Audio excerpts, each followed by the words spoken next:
Bapak Ibu sekalian, selamat malam, shalom. Malam ini kita kembali bertemu dan kita akan lanjutkan pendalaman Alkitab online Bible Study. Topik malam ini sedikit populer, yaitu dunia bukan panggung sandiwara. Sebenarnya kalau seseorang pengertiannya salah, hidupnya akan terpengaruh loh. Makanya pengertian itu harus benar. Kalau pengertian salah, hidup kita juga nggak tepat akhirnya. Ya, sebelum itu mari kita berdoa. Bapa di surga, mohon berkati program ini dari awal sampai akhir. Berkati juga semua yang mendengar firman ini, agar mereka dicerahkan, agar mereka mengerti kebenaran, dan mereka benar-benar menjadi murid Tuhan Yesus, sehingga hidup mereka dimerdekakan. Terima kasih Bapa, hanya dalam nama Tuhan Yesus kami berdoa dan mengucap syukur. Amin. Amin. Oke, Bapak Ibu sekalian, seperti biasa, saya akan share screen-nya dulu, ya. Ya, Bapak Ibu sekalian, malam ini adalah sesi ke-22, dunia ini bukan panggung sandiwara. Kita akan langsung saja. Ketika seseorang salah mengerti Alkitab, akibatnya akan fatal. Ya, itulah yang terjadi jika seseorang percaya pada konsep takdir atau nasib atau apapun sebutannya. Ada yang menyebutnya predestinasi, penentuan Tuhan. Jika seseorang sudah merasa itu ditakdirkan atau ditentukan oleh Tuhan, hidupnya menjadi tidak tepat lagi. Sebab pikirannya tidak tepat, maka hidupnya tentu tidak tepat. Seolah-olah segala sesuatunya Tuhan sudah membuat skenarionya, termasuk keselamatan manusia atau kebinasaan manusia. Kita sering mendengar dalam keseharian ada orang berkata bahwa jodoh, lahir, jodoh, dan kematian itu adalah takdir. Artinya Tuhan yang menentukan siapa jodoh kita lahir di mana, kemudian matinya kapan, dengan cara apa, apakah dengan cara COVID atau bukan, sudah ditentukan Tuhan. Nah, termasuk khususnya keselamatan manusia. Tuhan yang menentukan ini loh yang bakal selamat, ini loh yang bakal dibinasakan Tuhan. Gitu. Ini pengertian ini akan kita bahas malam ini. Jadi orang yang percaya takdir atau predestinasi itu menganggap hidup ini hanya sebuah senario. Senario dari surga. Tuhanlah sutradaranya. Nah, manusia hanya memainkan peran, ya, pemain sandiwara. Bahkan ditulis di suatu buku bahwa manusia hanya jadi kuda, Allah jadi penunggangnya. Bayangkan, manusia dianalogikan dengan binatang dan Tuhan dianalogikan dengan pengendaranya. Ini analogi yang tidak tepat sebenarnya. Nanti kita bahas ya. Oke.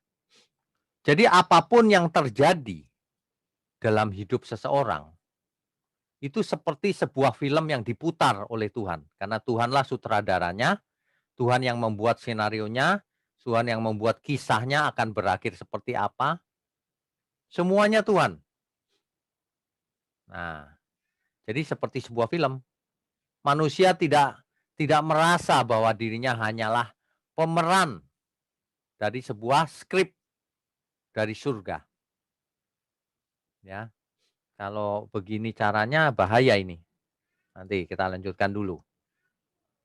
Atau ada interaksi yang natural antara Tuhan dan manusia. Yang benar yang mana nih?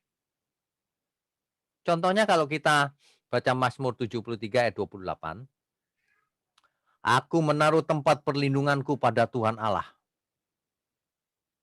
Apakah ketika seseorang berkata seperti itu, "Aku mau berlindung pada Tuhan," itu pun sudah ditakdirkan Tuhan.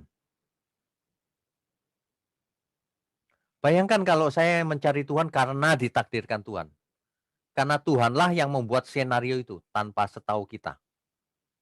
Berarti saya nggak benar-benar cari Tuhan. Saya cuma memainkan skenario itu, ya.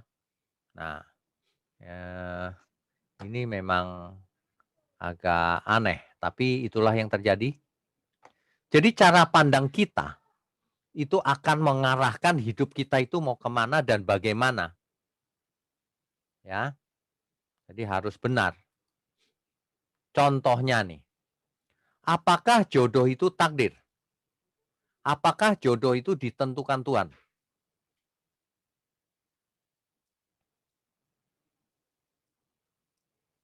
Kalau jodoh itu ditentukan Tuhan, kenapa ada banyak pernikahan yang gagal? Apakah Tuhan tidak mengerti cara memilih jodoh? Oh tidak Pak, yang gagal itu Tuhan nggak menentukan, makanya gagal. Ini jawaban aneh-aneh ini. Kalau gagal Tuhan tidak menentukan, kalau yang berhasil itu yang Tuhan tentukan tuh. Banyak orang memakai pikirannya sendiri, tidak memakai Alkitab. Ya, oke kita lanjutkan. Apakah perceraian juga Tuhan yang menentukan? Atau Tuhan membiarkan hal itu terjadi? Ada seorang yang percaya bahwa dia bercerai dengan istrinya. Lalu ia mengatakan demikian, ini memang Tuhan yang menentukan. Aku bercerai sama istriku. Nanti Yudas juga bisa berkilah seperti itu. Aku mengkhianati Yesus memang sudah ditentukan skenarionya. Jadi aku berjasa sehingga Yesus mati di kayu salib semua manusia selamat.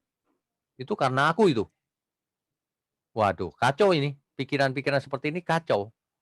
Makanya kalau orang belajar tanpa Alkitab atau pakai Alkitab juga tapi memasukkan ide sendiri, tidak jujur, maka akan terpeleset ke tempat yang lain, bukan kepada kebenaran, ya. Coba dipikir baik-baik Bapak Ibu. Apakah cinta kasih yang terjadi antara manusia itu dalam kebebasannya manusia memilih, dengan kesadaran manusia memilih, atau tanpa sadar diskenariokan oleh Tuhan?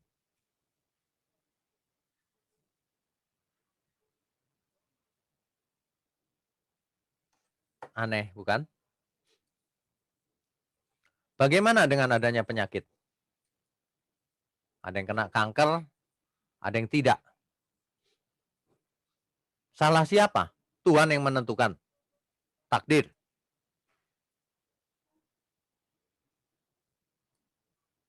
Maaf ya, di Alkitab tidak pernah ada Tuhan menginginkan kematian seseorang atau Tuhan menginginkan seseorang sakit. Tuhan menginginkan manusia binasa, yang ini yang itu. Tuhan menginginkan kebinasaan sebagian manusia. Gak ada itu di Alkitab. Itu hasil pikiran manusia, ya. Apakah kalau seseorang sakit jantung itu takdir juga Tuhan yang menentukan? Atau karena pola hidup, salah makan misalnya.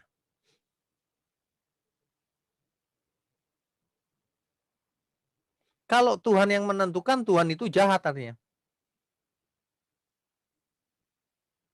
Oh tapi ini nggak ada hubungan dengan keselamatan Pak. Alasannya begitu tuh orang-orang itu. Ada. Setiap sisi hidup kita, setiap aspek hidup kita berhubungan dengan keselamatan kita. Jangan bilang kalau ini nggak ada keselamatan sakit jantung, nggak ada hubungan dengan keselamatan surgawi. Setiap sisi hidup kita ada hubungan. Kalau seseorang umurnya pendek, maka ia belum sempat belajar menyempurnakan diri. Ya, kualitas pelayanannya kepada Tuhan nilainya belum tinggi. Kan begitu. Jadi pikiran itu harus panjang. Apalagi pakai pikiran sendiri, jangan pakai Alkitab. Ya. Sebab apa yang diperbuat seseorang pasti ditaburnya, dituainya, apa yang ditabur, pasti dituainya. Hukumnya seperti itu. Jadi bukan Tuhan yang membuat semuanya ini seperti itu, bukan. Tapi manusianya yang salah. Ya. Oke, kita lanjutkan dulu. Apakah hari kematian seseorang juga sudah ditentukan oleh Tuhan?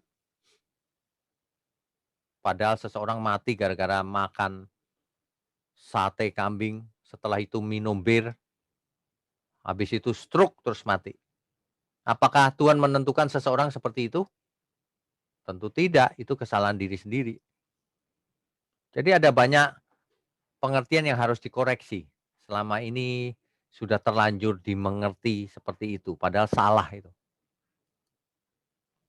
Apakah manusia hanyalah sebagai pemain dari sebuah senario ilahi? Dan dunia ini hanyalah sebuah panggung sandiwaranya Tuhan?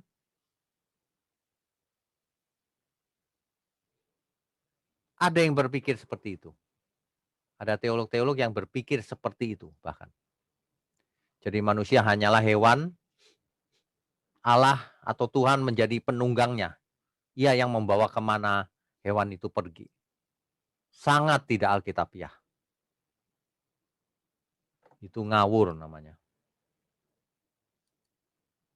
Apakah semua ini juga Tuhan yang membangun? Ini peradaban manusia ini? Atau manusia dengan kesadarannya sendiri yang membangun? Bikin gedung, bikin ini, bikin itu. Budaya, mengembangkan budaya. Tuhan yang menciptakan atau manusia yang menciptakan?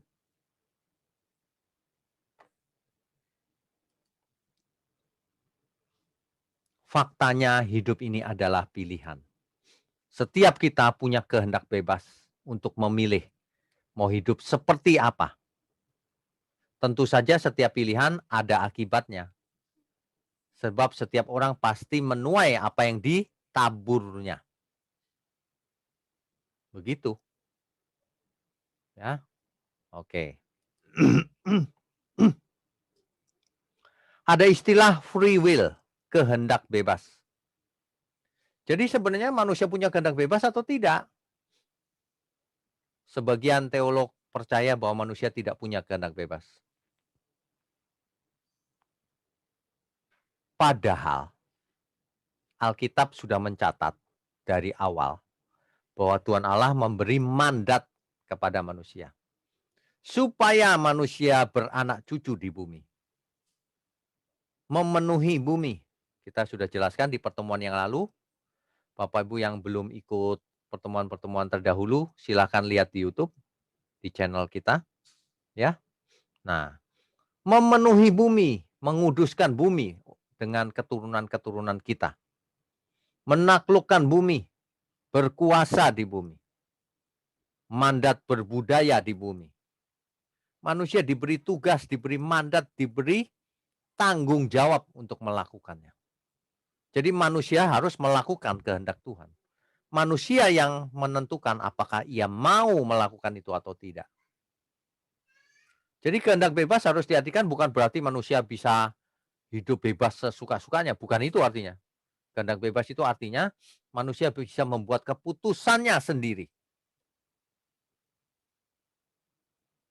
Ingat ya, Alkitab mencatat manusia diciptakan menurut gambar dan rupa Allah. Apa artinya gambar dan rupa Allah? Kalau masih ingat. Kita sudah bahas dari sejak sesi pertama, sesi kedua itu. Manusia sesungguhnya diciptakan ada kemiripan dengan penciptanya, dengan Allah. Itu artinya. Kalau Allah punya pikiran, maka manusia diberi pikiran. Kalau Allah punya perasaan, maka manusia punya perasaan. Kalau Allah punya kehendak, keinginan yang bebas, yang bisa memutuskan diri sendiri berdaulat, maka manusia juga berdaulat atas hidupnya. Manusia bisa memutuskan mau ikut A atau ikut B. Itu bukti kedaulatan manusia. Tapi jangan menggunakan kedaulatan atau kebebasan manusia itu untuk memilih yang salah. Akibatnya juga manusia yang harus menanggung akibatnya. Bukan Tuhan. Kalau Tuhan yang membuat takdir, Tuhan yang menentukan, ya yang bertanggung jawab Tuhan, bukan manusia. Faktanya manusia bisa dihakimi untuk dimintai pertanggungjawabannya selama ia hidup. Apa saja yang diperbuatnya, baik atau jahat. Alkitab mencatat seperti itu, ya. Jadi kalau sudah ditentukan takdir tidak sesuai dengan ayat Alkitab bahwa manusia diciptakan menurut gambar dan rupa Allah. Ya, oke. Bapak Ibu bisa bayangkan nggak cinta kasih antar sepasang manusia? Apakah ini sandiwara juga? Bapak Ibu bayangkan kalau ternyata Allah seperti itu. Manusia itu dipilihkan jodohnya tanpa setahu kita. Semua sudah ada skenarionya. Maka apa masalahnya? Masalahnya satu, berarti manusianya yang nggak salah kalau ada apa-apa. Tuhan yang mengatur semuanya. Tuhanlah yang harus bertanggung jawab kalau memang seperti itu takdir. Ya. Yang lebih penting lagi, kalau semuanya ini ditentukan Tuhan, berarti cinta kasih antar keduanya ini tidak murni, tidak tulus, bukan cinta sejati. Kan begitu. Ini logika sederhana loh. Ya. Tapi ingat, kita harus menurut Alkitab seperti apa nanti. Ya. Cinta kasih yang tulus tidak bisa timbul jika semuanya itu sudah dibuat skenarionya. Nggak bisa. Kalau ada orang yang ngotot bisa ya silahkan sana. Logikanya nggak ada itu. Manusia harus belajar dalam segala aspek, bukan ditentukan. Si A nanti jadi juara, si B nasibnya nggak bagus ditentukan Tuhan. Bukan. Setiap manusia harus belajar dalam segala aspeknya. Sebab ibadah yang benar itu adalah segala aspek hidup kita. Sedangkan kita punya waktu yang singkat. Faktanya manusia memiliki kesadaran atau kemampuan untuk mengambil keputusan sendiri tanpa dipengaruhi oleh pihak manapun. Manusialah yang memilih. Ya, jadi jangan salah Bapak Ibu. Jangan salah berpikir. Alkitab sejak semula sudah menunjukkan bahwa terjadi interaksi yang natural antara Allah dan manusia. Allah selalu memperingatkan manusia agar tidak celaka. Adam diperingatkan apa? Kalau Bapak Ibu masih ingat. Jangan kau makan buah itu nanti kamu mati. Jadi Adam itu belum ditentukan oleh Tuhan, tapi Tuhan mau Adam tidak binasa. Jadi kalau Adam sampai melanggar, ya salahnya Adam. Kan begitu. Ya. Jadi Allah selalu memperingatkan manusia. Contohnya lagi Kain setelah membunuh adiknya, setelah Habel mempersembahkan korban bakaran dan diterima, maka Kain sakit hati, panas hatinya. Lalu Tuhan memperingatkan, Kain, kalau kamu panas hati, dosa sudah mengintip di depan pintu. Ya, jangan kau terusin. Nanti kau jatuh dalam dosa. Ya, Kain, jangan. Meskipun hatimu panas, kamu harus berkuasa atasnya. Di kitab Kejadian kita sudah pelajari itu, bukan? Ya. Jadi manusia selalu diingatkan. Contohnya hari ini kita. Apa kita tidak diperingatkan oleh Tuhan melalui Alkitab, melalui sesama, melalui hamba Tuhan, di gereja, di rumah, di kantor, bahwa kita harus bertanggung jawab, bahwa kita harus taat. Nah, salah satu ayat yang di Alkitab yang menggambarkan pikiran perasaan Tuhan, Tuhan itu sebenarnya apa sih? Karakternya seperti apa sih? 2 Petrus 3 ayat 9. Coba kita baca.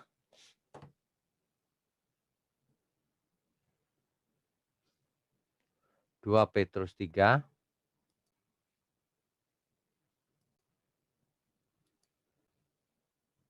Sebentar ya. Ya. Coba kita baca 2 Petrus 3 ayatnya yang ke-9 ya.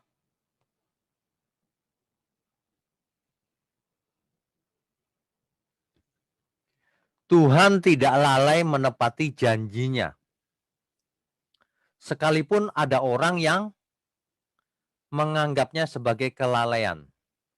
Tetapi ia sabar terhadap kamu karena ia menghendaki supaya jangan ada yang binasa. Itulah isi hati Tuhan. Tuhan itu menghendaki supaya jangan ada yang binasa. Itu Tuhan. Bukan begini pikiran Tuhan tuh. Aku mau pilih orang-orang yang kuselamatkan yang ini aja. Yang ini nanti kumatiin, kubinasakan. Enggak. Isi hati Tuhan tidak seperti itu. Di Alkitab enggak ada itu yang seperti itu. Kalau di Alkitab jelas. Ia menghendaki supaya jangan ada yang binasa. Itu yang benar. Coba mana ayatnya? Tuhan menghendaki sebagian ini diselamatkannya, sebagian ini dimusnahkannya. Enggak ada. Enggak ada, jangan ngarang-ngarang. Ya.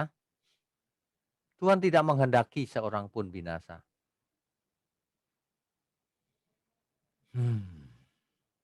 Jadi kalau manusia binasa tentu karena kesalahannya sendiri. Tidak taat pada Tuhan, tidak taat pada peringatan, tidak mau dengar peringatan-peringatan yang Tuhan berikan agar kita tidak binasa. Ya. Oke. Kita kembali ke screen. Ya. Sebab Allah menghendaki jangan ada yang binasa. Jelas ya? Oke. Nah, di dalam 2 Korintus 5 ayat 10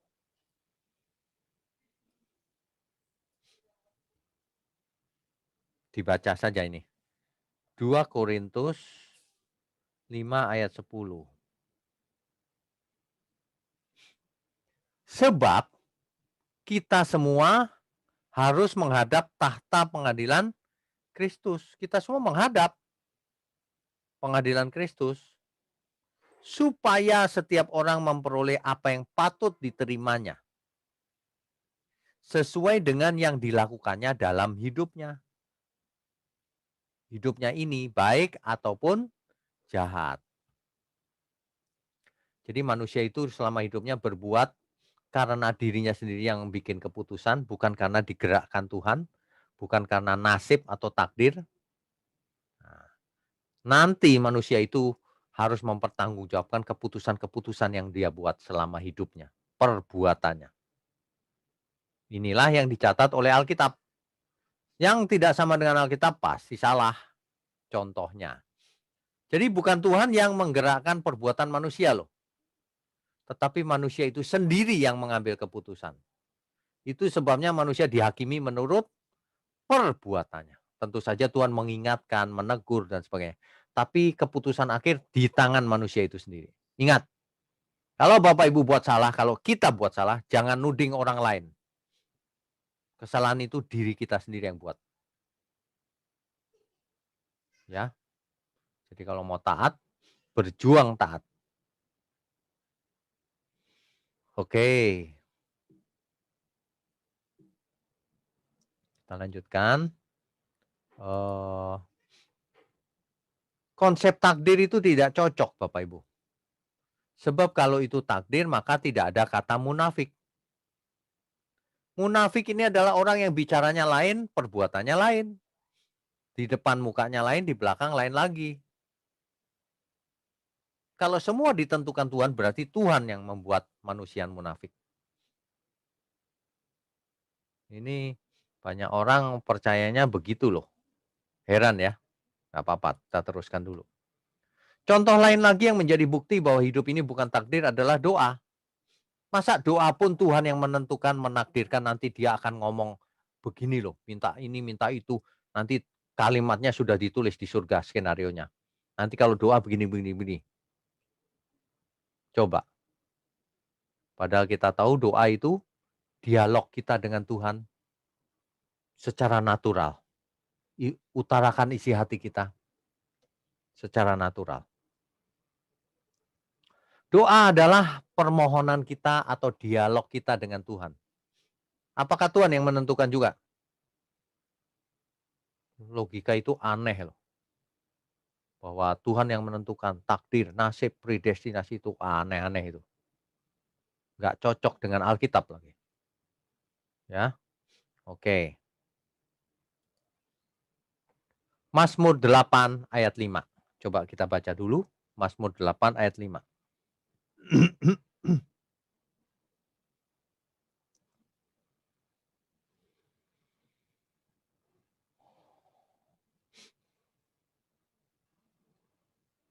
Ya, saya bacakan ya. Namun engkau telah membuatnya hampir sama seperti Allah dan telah memahkotainya dengan kemuliaan dan hormat. Yang dimaksud ini adalah manusia. Manusia diciptakan hampir sama seperti Elohim. Kalau dalam bahasa Indonesia diterjemahkan hampir sama seperti Allah. Manusia diciptakan seperti Allah, bukan robot yang bisa dikendalikan pakai remote control oleh Tuhan. Bukan. Manusia diciptakan hampir sama seperti penciptanya. Jadi bukan wayang yang hanya pasif digerakkan oleh Tuhan ke sana kemari. Bukan. Hidup ini perjuangan. Kok malah disetir oleh Tuhan. Jadi dunia ini bukan panggung sandiwara, tetapi panggung perlombaan bagi manusia untuk berjuang berkenan bagi Tuhan. Kok tahu Pak? Ya Alkitab yang memberitahu kita. Nggak boleh ngarang-ngarang kita. Ibrani 12 ayat 1.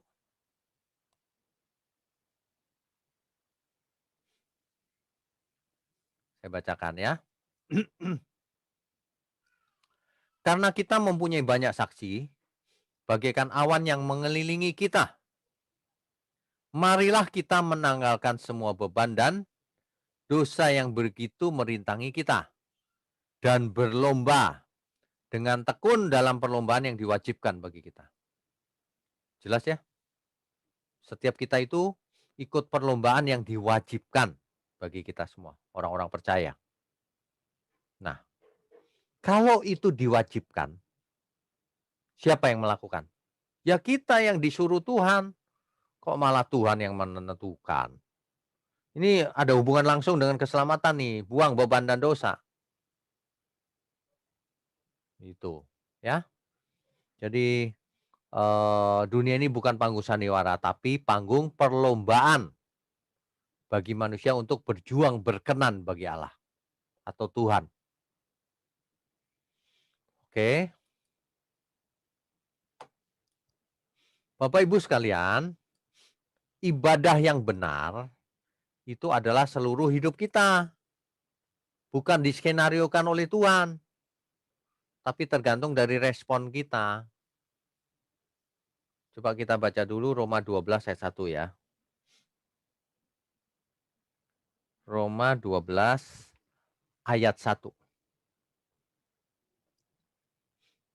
Karena itu, saudara-saudara, demi kemurahan Allah, aku menasihatkan kamu, supaya kamu mempersembahkan tubuhmu sebagai persembahan yang hidup, yang kudus, dan yang berkenan kepada Allah.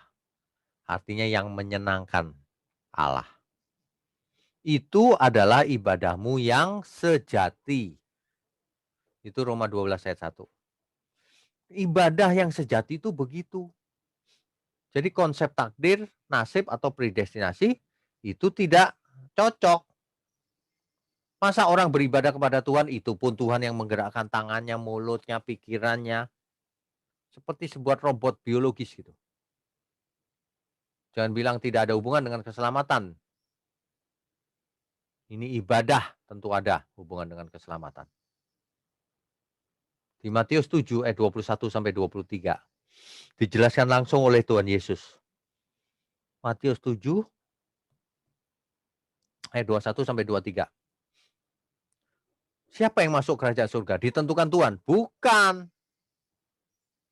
Bukan ditakdirkan Tuhan. Tuhanlah yang menghakimi, mengadili setiap kita sesuai perbuatan kita. Itu kata Alkitab loh. Saya bacakan ya ayat 21. Bukan setiap orang yang berseru kepadaku, Tuhan, Tuhan akan masuk ke dalam kerajaan surga. Melainkan dia yang melakukan kehendak Bapakku yang di surga. Yang melakukan.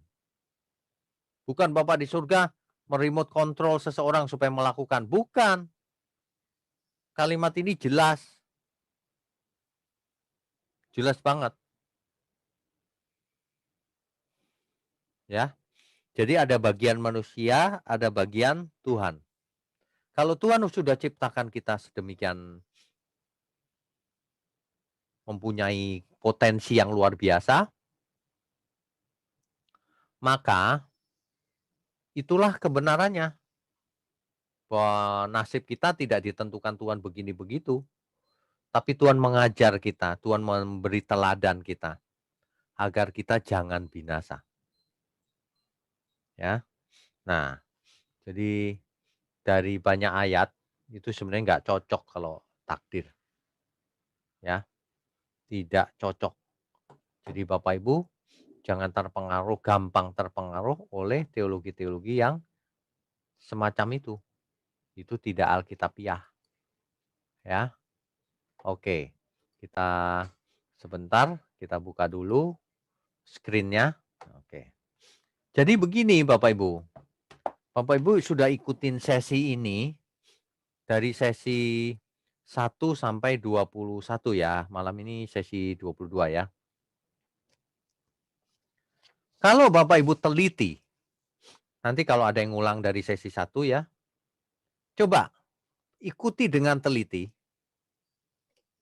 Nanti kita akan menemukan dalam setiap peristiwa, itu Tuhan selalu memperingatkan manusia, "Jangan loh ya, nanti kamu mati. Jangan, nanti kamu dosa sudah mengintip di depan pintu." Selalu ada peringatan Tuhan sebelumnya, sebelum dosa itu terjadi. Ya. Nah, dengan melihat hal itu kita tahu bahwa manusia itu hidup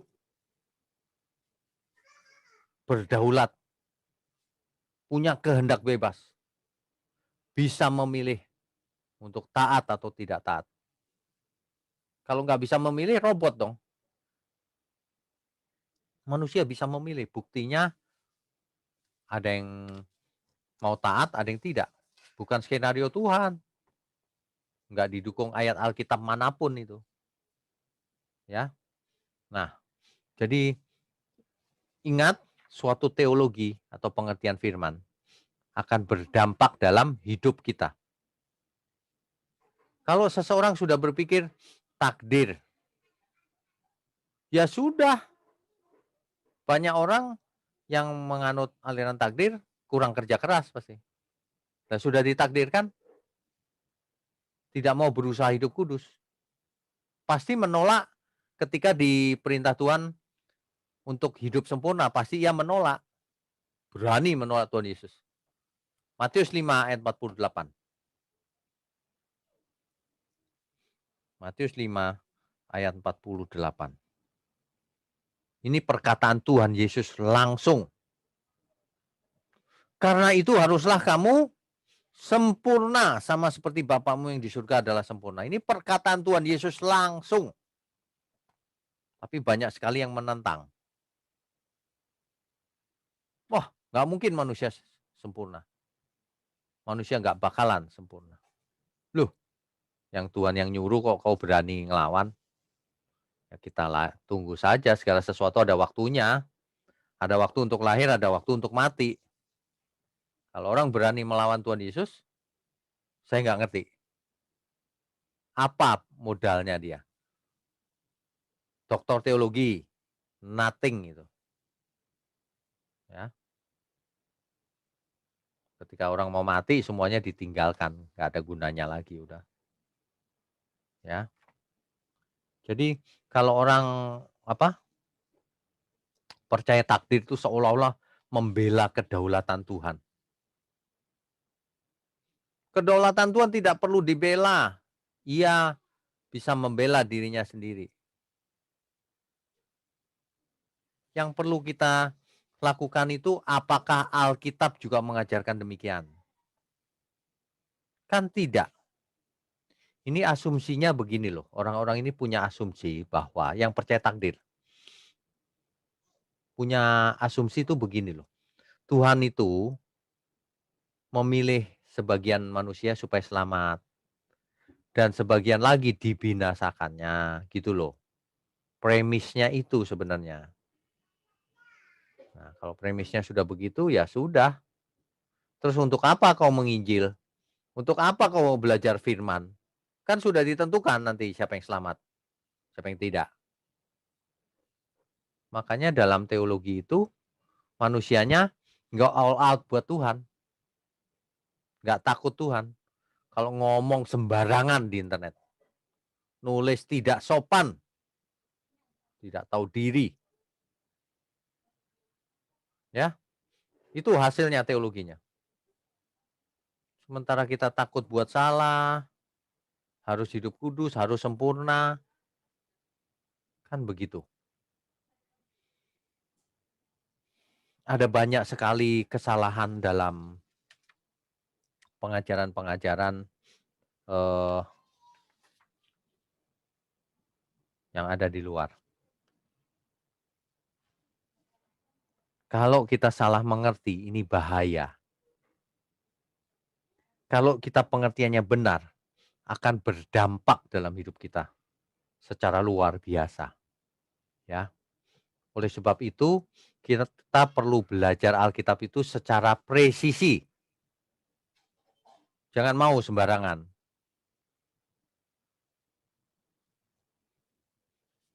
Kalau Tuhan membuat skenarionya, takdir atau nasib atau dalam bahasa teologi predestinasi, semua sudah ditentukan.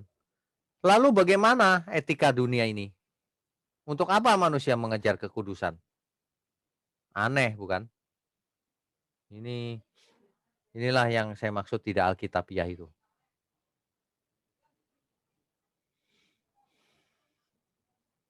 Aneh ya, ada Kristen yang percaya bahwa segala sesuatu sudah ditentukan Tuhan. Aneh memang.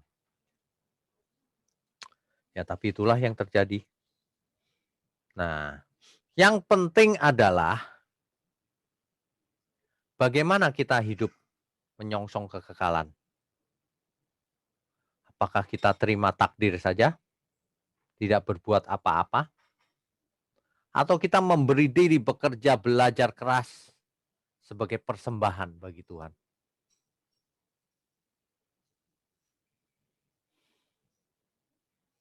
Ada banyak sekali yang uh, tidak teliti waktu baca Alkitab. Padahal Alkitab berkata demikian. Tuhan Yesus loh yang bercerita itu. Kok bisa ya? Bisa ya. Orang nggak takut sama Tuhan. Nggak hormat bahkan. Padahal Tuhan sendiri loh yang mengajar. Hal kerajaan surga seperti, memakai perumpamaan. Ya, sebentar.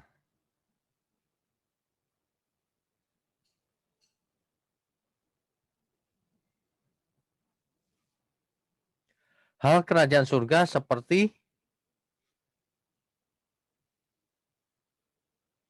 seorang raja yang mengadakan pesta pernikahan. Orang-orang yang diundangnya tidak mau datang. Lalu sang raja, kalau gitu undang saja semua orang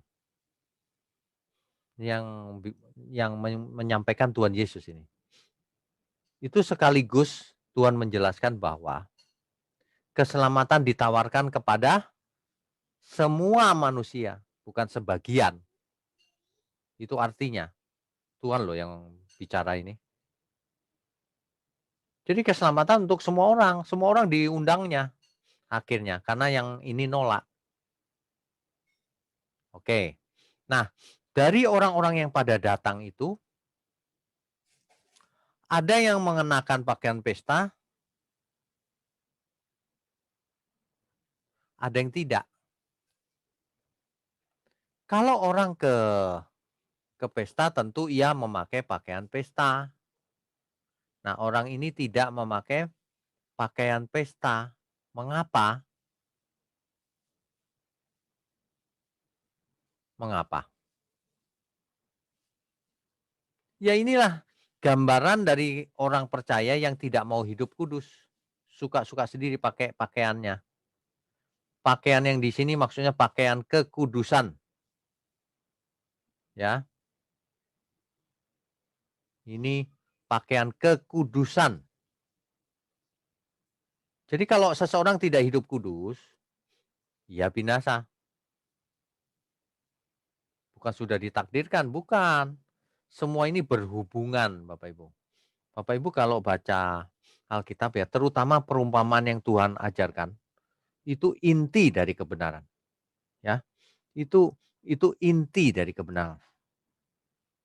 Jadi kalau orang lebih suka baca perjanjian lama, tapi tidak mau baca perjanjian baru, ini ciri-ciri kemelesetan. Jangan dengerin dia. Yang benar itu seluruh ayat harus dibuat kesimpulannya. Ya, tidak boleh hanya satu ayat, dua ayat.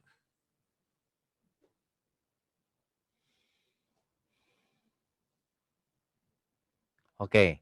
Nah, jadi ada banyak premis pengertian-pengertian yang terdahulu itu sudah tidak tepat. Jangan di dipelihara, Bapak Ibu. Bapak Ibu kalau malam ini mendengar online Bible study ini, Bapak Ibu dibukakan oleh kebenaran ini. Bayangkan kalau semuanya skenario dari Tuhan. Lalu bagaimana kita punya iman? Iman pun pemberian Tuhan, kata dia begitu, kata mereka itu.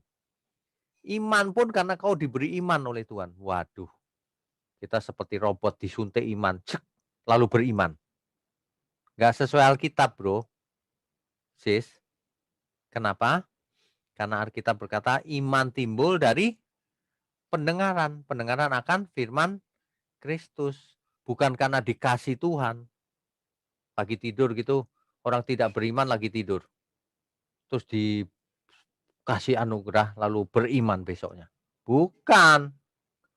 Karena beriman itu suatu proses panjang juga. Manusia harus belajar. Jangan berkata belajar pun Tuhan yang menggerakkan. Jangan ngomong begitu. Aneh-aneh lama-lama. Ya, muter-muter terus dari tadi. Iman itu padahal respon kita.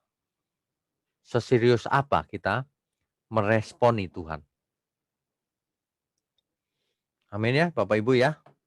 Jadi ada banyak sekali ayat di Alkitab bisa dibaca Bapak Ibu. Tapi intinya adalah itu tadi. Manusia itu bisa dihakimi kenapa? Karena diberi tanggung jawab. Karena diberi kehendak bebas. Manusia bagaimana bisa saling mencintai? Karena punya kehendak bebas dua-duanya. Bukan Tuhan yang memprogram otaknya masing-masing supaya ketemu. Bukan. Karena kehendak bebas. Bapak Ibu ikut online Bible study ini juga sama. Karena Bapak Ibu memiliki kehendak bebas. Yang bisa ikut, bisa juga tidak ikut. Terserah. Kitalah decision maker-nya.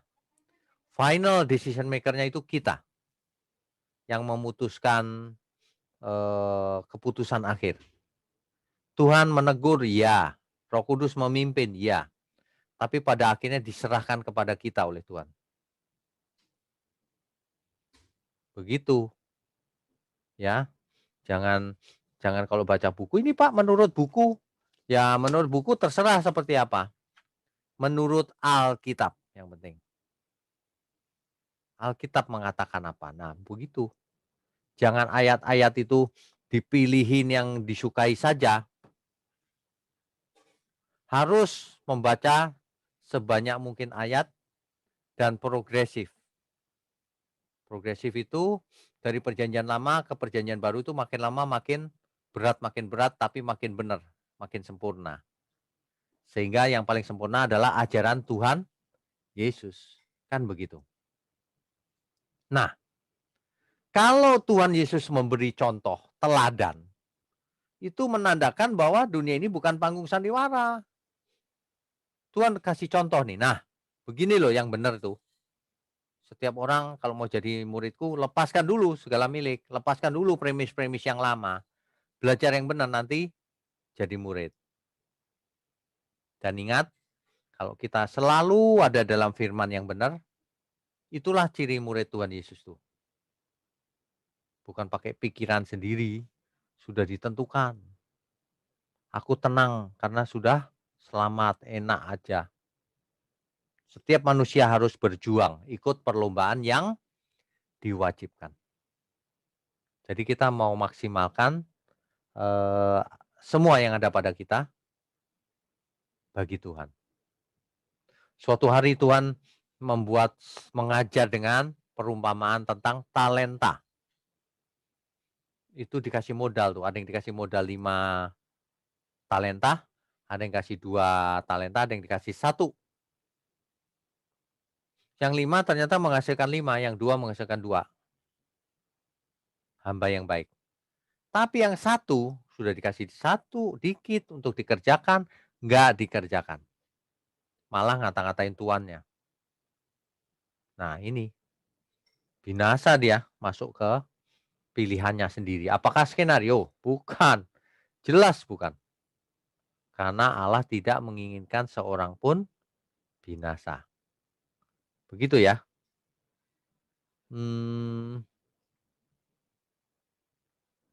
Bapak Ibu sekalian, jadi Bapak Ibu kalau ingin mendapatkan yang lebih detail, bisa cek di truth.id.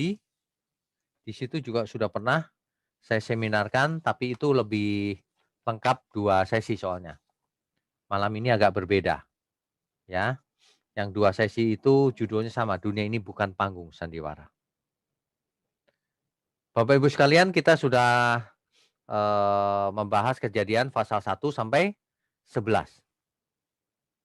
Di samping itu kita sudah lompat ke sana kemari untuk melengkapi subjek kita, yaitu kita sedang belajar tentang antropologi atau manusia. Malam ini kita belajar bahwa kita semua mempunyai kehendak bebas, tapi tidak boleh hidup sebebas-bebasnya. Kehendak bebas untuk mengasihi Tuhan atau tidak, pilihan dijatuhkan pada kita. Ayo, kita mau bikin keputusan seperti apa. Tapi ingat, setiap keputusan yang kita buat ada akibatnya. Barang siapa menabur, dia menuai.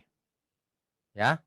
Jadi pasal 1 sampai 11 plus kesana kemari soal antropologi. Nah, Rabu depan agak istimewa atau istimewa sekali. Kenapa? Karena saya akan buat suatu ringkasan dari kitab Kejadian pasal 1 sampai kitab Kejadian pasal 11. Kita akan buat ringkasannya secara cepat. Bapak Ibu biar ada gambaran. Contohnya, di kitab Kejadian, itulah segala sesuatunya mula-mula terjadi. Manusia ada mula-mula di situ. Langit dan bumi di situ. Dan lain-lain nanti kita bahas Rabu depan, ya. Judulnya ringkasan pasal 1 sampai 11. Rabu depannya lagi barulah kita masuk pasal 12. Kenapa? Pasal 12 inilah lahirnya Abraham. Nah, bapak orang beriman. Nah, ini penting. Nanti kita bahas 2 minggu lagi soal Abraham. Rabu depan adalah ringkasan kejadian pasal 1 sampai pasal 11. Segala seputar kitab kejadian ini. Jadi bukan mengulang ringkasan pelajaran kita yang lalu, tetapi melengkapi. Begitu Bapak Ibu sekalian. Ya. Oke, kiranya malam ini bisa menjadi berkat. Tapi saya menyadari bahwa bahannya terlalu banyak sehingga ada banyak hal tidak tercover memang. Tidak mungkin. Suatu hari saya akan jadikan buku, Dunia Ini Bukan Panggung Sandiwara. Nah, barulah itu tebal lengkap ayat-ayatnya. Ya. Oke, Bapak Ibu sekalian. Amin. Saudara sekalian, bicara soal kebenaran, setiap orang merasa benar. Makanya semua kecap dinomor satukan. Ada orang yang mengatakan saya paling benar, ini paling benar, itu paling benar. Mana sebenarnya yang paling benar? Oleh sebab itu, hadiri seminar 7 natur kebenaran dan aplikasinya. Seminar ini wajib dihadiri oleh para teolog, apologet, pengkhotbah, bahkan oleh para jemaat sendiri. Agar kita bisa membedakan manakah yang benar, manakah yang salah. Inilah alat uji kebenaran yang sangat objektif dan alkitabiah. Pastikan saudara ikut dan ajak seluruh saudara dan sahabat-sahabat. Bapak-bapak dan ibu-ibu yang terkasih dimanapun berada, yuk kita belajar pelajaran Alkitab bersama secara online setiap hari Rabu jam 7 malam bersama pendeta Bapak Wiknyo Tanto secara online, bisa melalui Zoom. Tetapi kita harus mendaftarkan dulu ke nomor berikut ini. Selamat bergabung dan Tuhan Yesus memberkati.